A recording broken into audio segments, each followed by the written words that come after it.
Hello world, this is Edward Bevilacqua. I'll just turn the camera on me for a second so it doesn't look like I'm a disembodied voice. And I'm sitting here with Pete Urso at Johnny Legends in Las Vegas. Pete, thanks for taking the time to sit with us today. It's been my pleasure. You're a big supporter of the magazine, and we know we were going to get you down to the club.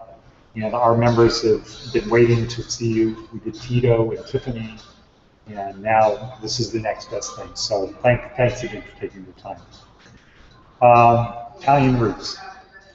Well, my grandparents were from Italy. Okay. And, what part? my mother's side was from Naples. Okay. And my grandfather, if I said Italy, he would just kill me. He was Sicilian. Okay. And he was from the Sella, from Messina. Okay. And it's a funny story about them too, because their parents, when they got together, it was like the biggest thing in the world. We had a Sicilian and an Italian getting married, one from Naples, and then it was like a kind of a funny situation back then. But like all families, once marriage happens, it goes along very well. Did they have any disputes over language? Oh yeah. Yeah. Okay, sure. Yeah. My grandmother grew up in Chicago. Came up from Italy, grew up in Chicago. And she told me about when she was a kid, she met this other lady from some other part in Italy, and they almost got into a fist fight because they both accused the other person of not speaking Italian because they were deep dialect. Yeah. Right. So your family, so your mother's from Naples area, your dad's from Sicily area, grandparents. Grandparents. And they came over, and where did they relocate? Chicago. Okay. So your family goes deep in Chicago? Yes. Okay. Yes. And so what did your grandfather do? You know, my grandfather had a little fish store in Chicago for years. Was he a fisherman in Sicily? Well, in Sicily, they had, it was near the coast, so they, worked with a lot of the fish. Sure. Okay, so he had a fish store. Yeah. And what did your dad do? My dad was a police officer. Really? Yeah. Wow. And was a police officer in the suburbs of Chicago. And my sister, oldest sister, she was 10 years older than me, and she went to school one day, and we sent her right back home because she didn't speak English. So I'll never forget, I used to ask my parents, why don't we speak Italian in our house? We don't want anybody thinking different because you have to speak English. It's a different world today. Yeah. But back in those days, they looked down on it. So. Huh. Wow. So now, how was it like growing up for an Italian police officer as a dad? You know, it was good. It was kind of a funny situation in the town. We wanted to be a police officer, and we got the opportunity. It was a town west of Chicago at the time, a little town called Villa Park. And the funny part about it is, as my dad joined, and then he got a friend of his to join, and they were Italians. And the next thing you know, there was so many Italians from the police force that one day they were communicating on the radio. They all started speaking Italian. And of course, the chief got a hold of this and went through the. Well, he was probably hired. Yeah, I think he was. So he stopped that right away. No more Italian. Right. We don't know what you guys are talking about. Yeah. Interesting. So, so did you play sports? Hockey? I love hockey. Chicago Blackhawks now are in the Stanley Cup. Okay. So. I don't follow hockey. I'm from California. But California has great teams now. But when I was growing up, there were no teams. That's true. And then I think I was in college when the Kings came. Maybe just before college. But hockey is not really. It took a while to catch on in California, but now it's on fire out. So, I saw something interesting on TV last week. Do you know what the Chicago flag looks like? Yes, I do. Do you know what the Las Vegas flag looks like? No, I don't. The show was about some cities have great flags, and the Chicago flag is supposedly the best flag. Yeah. And on the show was you can't almost go a block without somebody having the Chicago flag in their store or on their backpack, or the people have it all over the place because it's just such a great flag. It is. And then I looked at the Las Vegas flag. It was just everything that you're not supposed to do with the flag. But Well, that's what makes Las Vegas, yes, isn't it? exactly. Yes. So, so you grew up in Chicago, and how did you get in the car business? You know, I was 16 years old, and my father had passed away. So, From like heart attack? no, he had cancer. And there was a local dealership in town, and it was summertime, and I went over there and I said, you know, can I work here? And they said, well, what do you want to do? I said, well, where can I make the most money? They said, sales. I was 16. They said, well, you have your license? No, they don't have license back then. Oh, yeah. Of course, we had a license. But driver's license. Driver's license, not a sales license. Back in those days, you didn't have sales license. But what's funny is the owner asked me, well, how old are you? And I said, 16. He said, oh, you just turned 18. Wink, wink. So I got in the car at 38. So did he mishear you, or it was just He did me a favor. Okay. I don't know if he did me a favor exactly, but it's been good. It's worked out. Yeah. Okay. So, and what were you selling? Oldsmobiles, which they don't make anymore, unfortunately. That's right. So they kept the Buick line, right? Yeah, Buick was one of the only ones standing now in the old days, which of course Chevy and Is Pontiac still around? Pontiac's going also. Okay. Wow. Huh. You know, it's why do you think American cars just collapse? Well, let's go back years ago. Really, they dominated the country. Yeah, when I was growing up.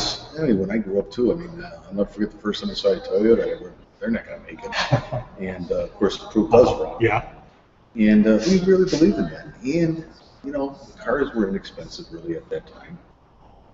I mean, I remember at 16 years old selling cars for $3,200 brand new. Wow. So you can't even get a jalopy like wow anymore for that kind of thing.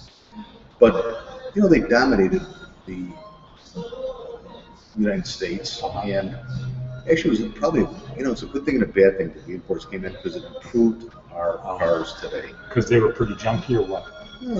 You remember a car was like 50,000 miles? You thought it was disposable? Yeah, you know, I remember every year thinking, okay, what is the new model Mustang going to look like? It was like every year you could see the cars, you could tell what year the car was. Right. We had style at that time also. The 60s were a great year, 50s, 60s. You couldn't wait for the next year. It was a big promotion. I remember when they used to paper the windows and say the new models are coming, and everybody was standing outside waiting for See them. what it looked like. You know, you don't have that excitement like you had years ago. And isn't the European model, they don't change the body style often? No. Like Mercedes, I'm thinking back in the 60s, Right. BMWs. Right. And so if you had a car that was a year old, or 2 years old, you couldn't really tell unless you had the car. Right. Whereas if you had a Mustang that was 2 years old, everybody knew it from like 2 blocks away, right? Right. Well, Mustang is one of the American icons also. Yeah. That car is still a phenomenal looking car to this day. And what happened with T-Bird? You know, isn't that a shame? Now, that was a great looking car. So there was Corvette and T-Bird, right? Right. It's different cars, but sort of the same. Mm-hmm. Yeah. And what happened? Corvette has kept going the whole time, right? And T-Bird, what happened? Well, they changed the style so much. And at first it was a smaller two-door type car. Yeah. Sports looking car, and then I think in the 70s they extended the car. They got bigger looking. They started looking like a Lincoln. And they lost that style. And did they discontinue it? They discontinued, and they came back with that little one, right? Early 2000s, and that lasted for a little while, and it's gone again. Oh. Wow. Okay. And here, what's the most popular cars you have here? You know, it's really funny. We've been up in a short time. We do real well with trucks. Really? SUVs. But, we still get people in that are, we sold a nice 911 Porsche a couple weeks ago. So, we keep a variety of different cars here. And you get the cars, most of them are not brand new, right? None of them, 0.0. Right. What if a guy came in and said, can you get me a new? I refer them to my car dealer. You'd say, why bother? Right. We can't. Well, first of all, I would, of course, try to explain say, to them. You're making a mistake, right? I understand if somebody, I'm not going to knock a new car. A new car is a new car. Yeah. But to me, and I've been in the business my whole life, to buy a new car, and the minute you pull out that line, it could be a 30% drop. That much, 30%. Depending on the car. Yeah. But cars aren't investments. Yeah. There's transportation, and that's what they're mainly for, and it's called different styles for different people. Sure. But if you like money, Yeah. you really should buy a 1 or 2 year old car. Yeah. And this is the place to get that. Absolutely. So let's see, I see there's a BMW out there, but I don't see anything in the window. Is that yours car? No, that's one of our cars. Okay. Yeah. And it looks almost like you completely detail them and everything. They go through a big safety here. They get a 100.1 inspection on the car. Cars will go through what that car needs before we put on the car. It's got to be safe. Okay. And But that car looks a lot more than safe. it is a lot. It looks like it's brand new. It's pretty close to brand. It's Yeah, it's a 2 year old car. Has very little miles on it, and it's a car that you're not going to find on every used car lot. Yeah. And that's what we try to do. We try to get a little out of the ordinary. Okay. But the best thing we do here is we treat people the right way. Like family. Exactly. That's what our slogan is. We treat you like family. And being in the business my whole life, when I started out as a salesman, and it was kind of funny, to treat people the right way. I mean, I was 16 years old. Yeah. I grew up, in the Italian family. We respected everybody that came. Everybody, of course, that walked in the door was older than me to begin with. Yeah. And so, I treated them like they were family. And what happened was I would get referrals. Yeah, I can get that. And you build your own business being as a salesman. You don't. My hunch would be people don't immediately put up their guards with the 16-year-old thinking he's going to outmaneuver them. Right? The guy walks in, 16-year-old kid, I can handle this. Right. As opposed to the stereotypical person. The worst part about me right now is I remember when I was the youngest guy, not the oldest guy. Well, you're the guy showing everybody else how to do it. Right. And Tito helps out. Yes, he does. Tito and the Purdy family is, they've been here 70 years, 75 years. Yeah. Big part of the community here at Las Big Vegas. Everybody was anxious at the club for Tito to come that. Yeah. And So maybe next month. and he's a heck of a guy. And when we came up with this concept and this idea, and we're starting out a little small, and we're going to be pretty large in the next couple of years with the expansions we're going to be doing. But we wanted to start something a little different in the car business. None of our salesmen are on commissions. They're all on salary. Okay. And, so they're not sitting there trying to grind the last nickel and dime of people. Right. Price the cars the right way, so there's really very little negotiation of the car. Yeah. The price to sell. Yeah. And when you buy a car here, is it the same thing as if you buy a car at a new dealership where it takes forever to buy the car? No. Okay. We try to get you in and out as fast as possible. The last thing you want to do is spend a whole day at a car dealership. Yeah. Well, and why is that? Is it because part of the grind thing? It's part of that grind, that old Where you environment. And we just don't have that here. And one of the great things is the reviews we've been getting from our customers. 5-star review is the best we can get. Sure. So far, knock on wood, all of them have been 5 stars. And you just got to go that extra. We have to do it better than everybody else. We have to give that customer. Sure. Why would they come? We're going to be treated fairly. The price is going to be good. Cars have warranties. Yeah. And we're going to stand behind them. And you're in a good convenient spot too. Right off the what are you, about a mile from the 215? 3/4 of a mile? Just under a mile off the 215 at Decatur. South part of town. And, south part, that's good. Great location, easy to get to from anywhere in the city. It is. And it looks like you don't have any trouble getting cars. Or there's some cars that are tough to believe it or get? not, it is tough to find the Is right it? cars. Buying cars, you can buy cars, but trying to find the right car. Yeah. And that you're going to be not feeling ashamed of selling. Now, I'll get a trade-in once in a while that's got some miles on it. I get some people also. I'm in a part of town here too where I get a lot of construction people. So I keep a lot of trucks here. Sure. Okay. And some people can't afford a brand new vehicle. Yeah. So if I have a little bit of miles on it, before I sell that car is going to be safety check and be safe to be before it goes on that road. How many miles is with a little bit of miles? You can have cars today, which is amazing. I just talked about when I was 16 years old. Car had 50,000 miles. It's pretty much over. Today, I've seen cars 2 and 3. I've seen cars with 500,000. Really? In fact, it's really funny. Any American cars? Yes. Huh. I just took a Ford 2013 diesel with 130,000 miles on it. And they're telling me that car will hit a 500,000 miles. No problem. Wow. And that was a commercial vehicle or what? no, it's actually a fellow that had it, used it, and traveled from here to Utah a lot.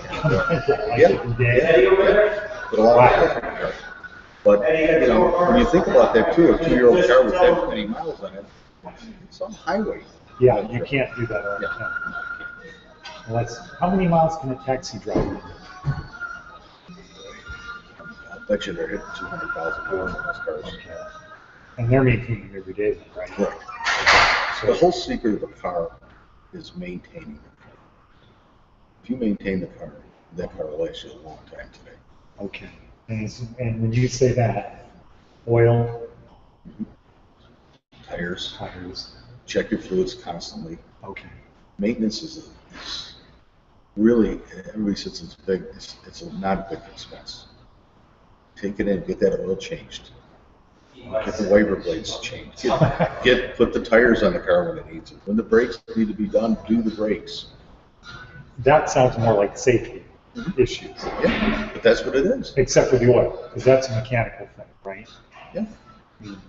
If you don't change your windshield wipers, you can't see you get in a crash. But if you don't change the oil, then the funniest thing about living in Vegas, and I don't know how long you've been in Vegas. 4 years. Okay, I've been here about 18 years, and the funny part about it is, I thought, how could you possibly go through windshield wipers? When does it rain? Yeah, right. The problem is that sun beats anything down. Yeah. And so is it like every year they need to be? You change them every other year. Every other year. Okay. And how do you find the cars here compared to Chicago? Well, I'm going to tell you. When I moved out here, and I saw the first 10-year-old car I ever saw out here, I couldn't believe it was 10 years old.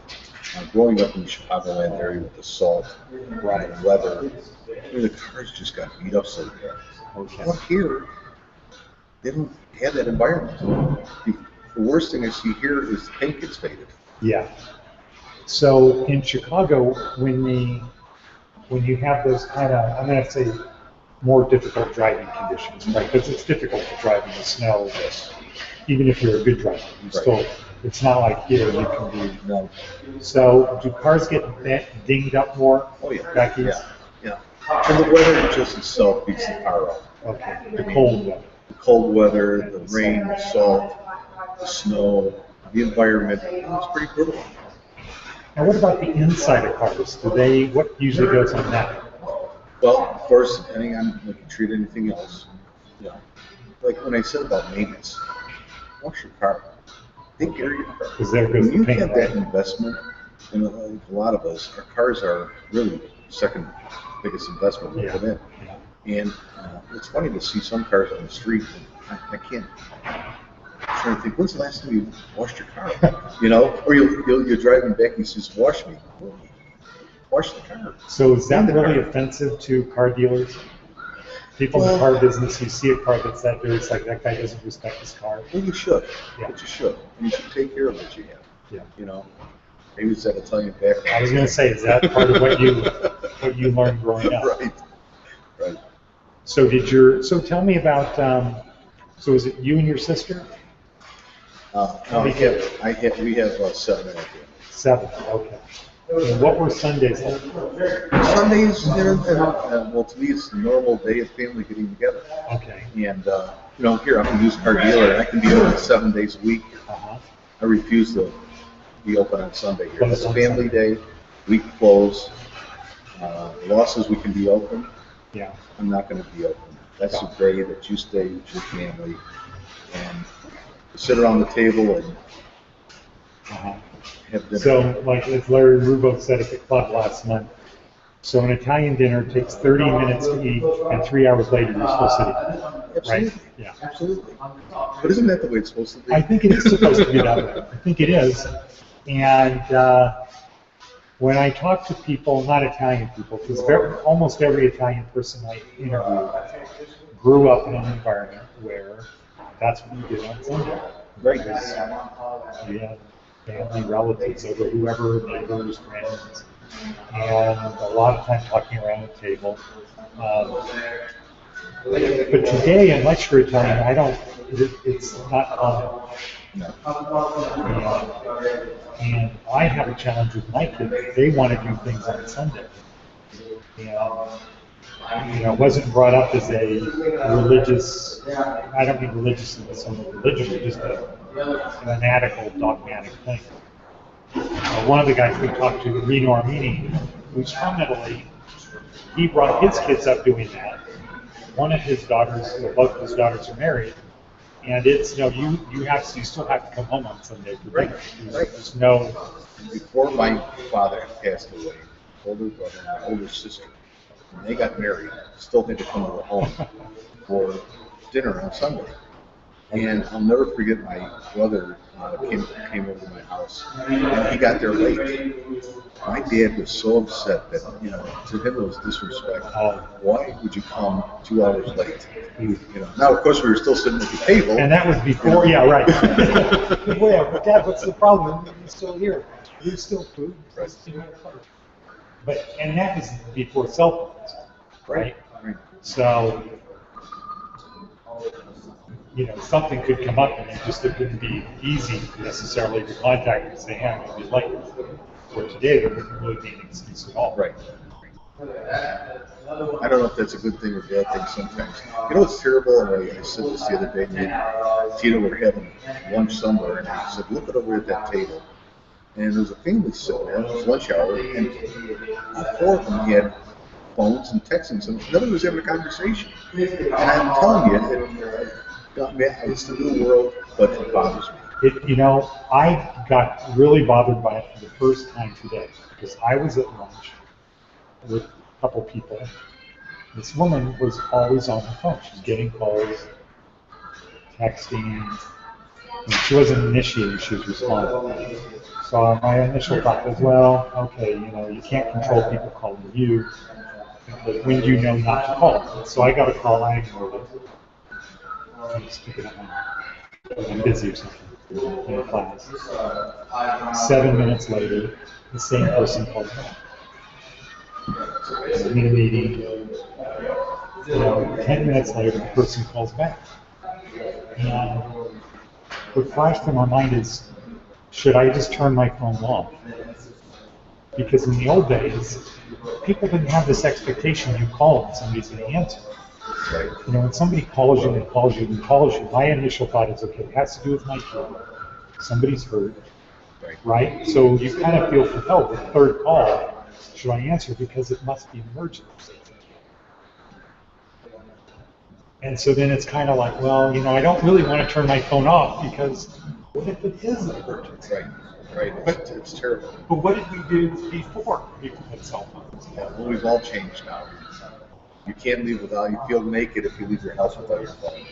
I mean, it's I can't tell you how many times I've left the house and I turn it on and I go back to home. I think the end of the world, I have everything glued in. So the third time I did answer. As soon as I recognized the person's name, I said, hey, this is Gary. I said, okay, so what is it so urgent that you're bugging me about? He said, well, Are you interested in Tony Sanchez being the speaker at next month's meeting? Okay, thank you for bugging me on that one, Gary. Yeah, the head coach of the UNLV football team, yeah, that would probably, if he wants to come and speak at next month's thing, okay, but don't do it here. So it kind of makes you wonder what's going to happen 20 years from now. Well, I don't know. That's a. Let me ask you this. So we had a guy at the school, his name is Nolan Bushnell, and he came and talked to our students about future type stuff. He's the guy who invented Pong, Chuck E. Cheese, Atari's, the founder of Atari. And he was talking, and he just got back from something at Google. He was talking about these cars of the future that are self-driving. He said these things will be driving nose to tail. And everything's going to change. You have cars that are self-driving. What do you think about it? Probably will happen. There's no doubt. He said when it happens, it's going to go like that. You know, first it's going to be, here's this car for people who have cars that have this self-driving stuff. He said because they can do 50 calculations a second. They can drive much better than people. Right now, the testing is people intentionally trying to hurt the car. So we don't really have people jumping out in front of cars often now. But the liability issue of somebody steps out in front of a self-driving car, now does the manufacturer get sued because there's a defect with the software? Right. Versus today, it's the driver. You know, you don't think of suing Toyota because somebody jumps out in front of the guy driving the car. We said, but when it happens, and this lane here is self-driving cars, and they're just driving 2 inches apart because they can, and it takes you 1/10 the amount of time to get anywhere, it'll change immediately. Do you think that is just too science fiction? No. Really? No. I mean, we can't stop this technology. It's rolling along right now very, very fast. I mean, how many years ago did the iPhone come? And the first time I saw the iPhone, I said, I'm not going to pick it up. Why would I want one of those? It's bad enough I got to pick up the phone and call people and this now. Same thing. I got my email on there. I can look up almost anything at any time. You know, you're going to get used to it. You're going to have to adapt to it. Have you ever caught yourself saying, oh yeah, this app I now have, I can't imagine not having it before? Yes. But then before you had it, if somebody said, what would be great, what would you really like to have? And you didn't think about that idea? Yeah, it would bother you. So, but we're in this age of that we want it fast. Yeah. We want everything that's speed. And I watch my granddaughter on a computer today and watch how fast she is on it. Yeah. It's amazing. And so I embrace a lot of it. It's going to improve lives. The only thing I worry about is our communication between each other. Yeah, right. And it'll be interesting to see because I think Italians are good at communicating.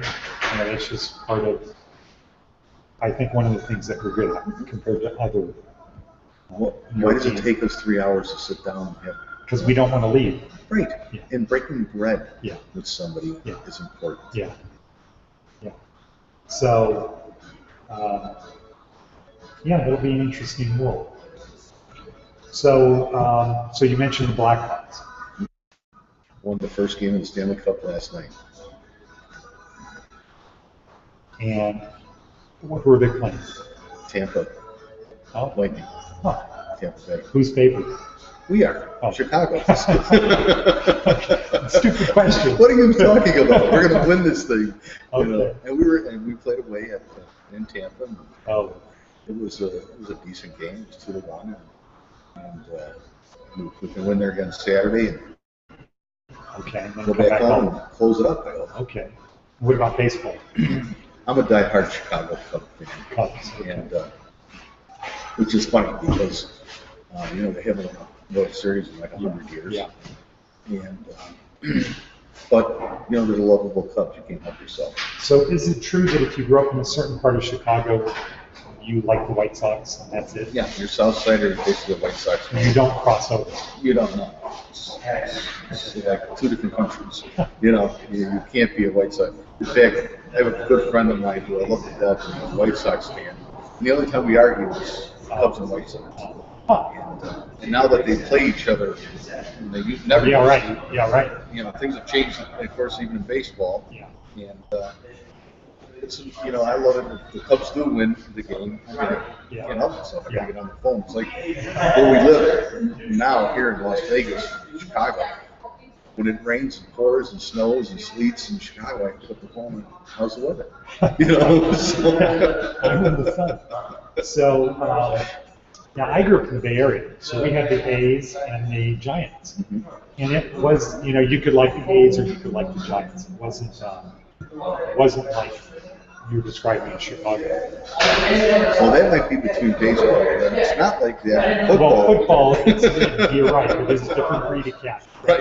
I was up there for a few years, and I remember the Oakland fans are unbelievable. Yeah.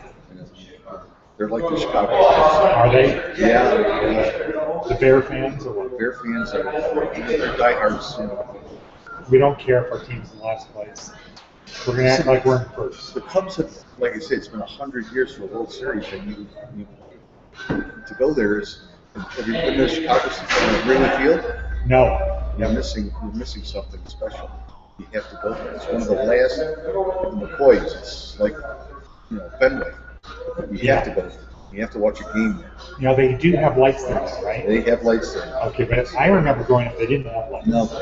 I remember when they first put the lights up, how upset I was. And then, of course, like everything else, you finally go to a night game. Yeah. I guess it's okay. That's fine. Yeah. So, how about hockey here? You hoping for the team? I'm hoping they get a team here. I really think that Vegas could support a hockey team here. I think Vegas as a whole needs a professional sport team here. I'd be all over for season tickets on that. Good. I'm a supporter of it. Yeah. We've been a supporter of the Maloofs and Foley getting a team. And as Gavin Maloof said one night at the club, he said, every great city has its own team. Great. Las Vegas is a great city, therefore it should have its own team. And I'm going to tell you, as growing up in Chicago and being a Cubs fan and a Hawks fan and a Bears fan, if they have a team here, it'll be my team here. Okay. Now, what if the Blackhawks came and played the hockey team? I don't even want to think of that. It's either way. You could say my team won, or you could also say my team lost. Yeah. Right? Yeah. But I'll tell you what's kind of a nut I am as far as a hockey. Okay. Hold on, let me show you something.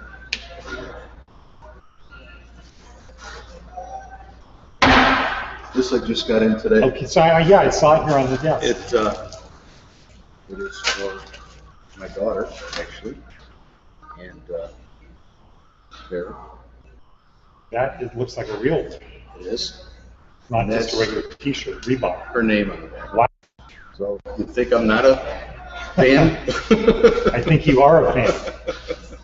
So yeah, she'll be wearing this weekend. So she's a Blackhawks fan. Well, it's Whether really she funny. knows or not. She was born here, and now she thinks but she says she's from Chicago, and she's never been there. Okay. And she always says, "Well, when are we going to go back?" So now she's not named after the restaurant, right? No. Okay. Different scene. Okay. And so you told me this was going to be very short. We've gone a little bit past the very short. It's been great. I just have one other question. Sure. Sauce or gravy? It is gravy in Chicago. Okay, great. That's how you were brought up. Yes. Okay. Yes. And what is gravy? What makes it gravy versus sauce? I don't know. It's funny because it's not called gravy in a lot of parts here. But people who do, people who call it gravy, it's like second nature. Yeah. It's something you grow up with, and you know that's what we call it there. I interviewed somebody today, in fact. She grew up in Southern California, but her family's from New Jersey. And I asked her the question, she gave me this weirdest look like, gravy, what do you mean? What do you mean sauce or gravy? And this is somebody in California. Right. And most people, that I grew up with sauce. My grandmother from Chicago called it gravy. Right. But where I grew up, and we just lived right down the street from her, it was always sauce in my house. So.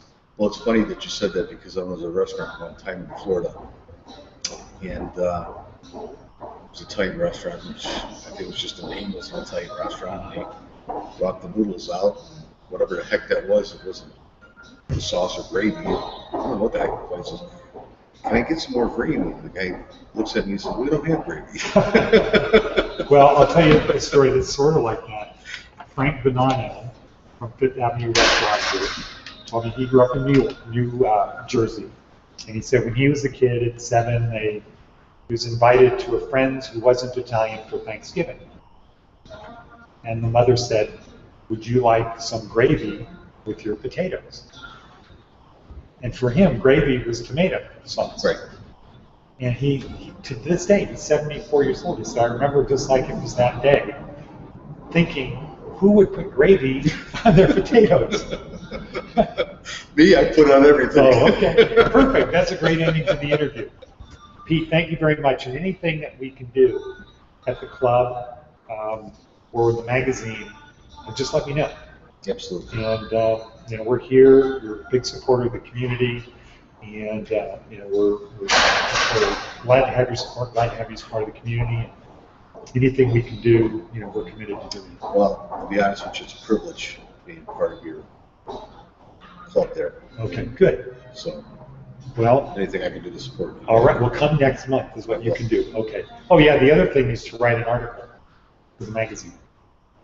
Okay.